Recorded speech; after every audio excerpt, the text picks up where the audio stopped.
మీరు పిల్లలు చూడండి, పెద్దవాళ్ళు ఎవరైనా ఏదైనా మాట చెప్పారనుకోండి, ఆ తర్వాత వాళ్ళు ఎదురుగుండా ఉన్నారా లేదా అన్నది కాదు చూడవలసింది. వాళ్ళు మన మీద ప్రేమతో మనకొక మాట చెప్పారు, మనం ఆ మాటకి కట్టుబడాలి.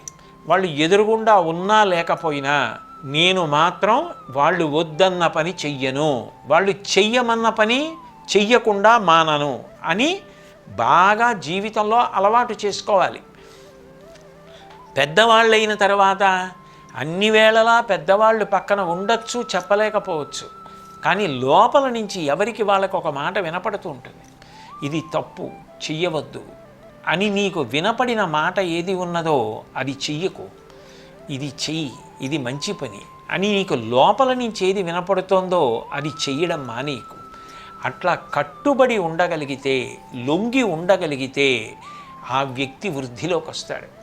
అట్లా కాకుండా ఎవరికీ లొంగకపోతే, నేను ఎవరికీ వశపడనంటే, భగవంతుడికి, తల్లికి, తండ్రికి, పెద్దలకి, గురువుకి నేను ఎవరికీ వశపడనంటే, అప్పుడు ఏ తప్పు చేయడానికి భయపడడం, దానివల్ల వృద్ధిలోకి ఎట్లా వస్తాడు? అందుకని జీవితంలో వృద్ధిలోకి రావాలంటే ఎవరో ఒకరికి లొంగి ఉండు. నీకు నువ్వు లొంగినా చాలు, నీలోంచొచ్చే మంచి మాటని నువ్వు అతిక్రమించకుండా విన్నా చాలు. అది ప్రధానమైన సారాంశం ఆ పద్యంలో. తప్ప లొంగి ఉండడం అన్నది ఏదో బలహీనత అని అనుకోకూడదు.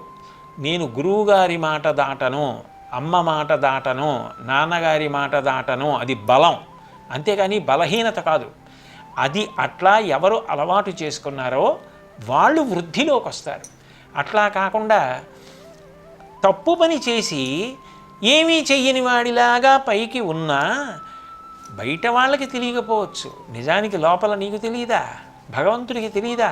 అట్లా ఉండకు, మార్పు తెచ్చుకొని ధైర్యంగా నేనేం చేశాను అని నీకు నువ్వు నమ్మాలి, భగవంతుడిని నమ్మాలి. అలా ఉండు, నువ్వు ఎవరికీ భయపడక్కర్లేదు, హాయిగా ప్రశాంతంగా బ్రతకగలవు.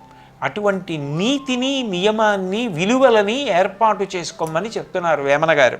అందుకని అంతరంగమందు అపరాధములు చేసి మంచివాని వలెను మనుజుడుండు, ఇతరులెరుగకున్న ఈశ్వరుడెరుగడా విశ్వదాభిరామ వినురవేమా.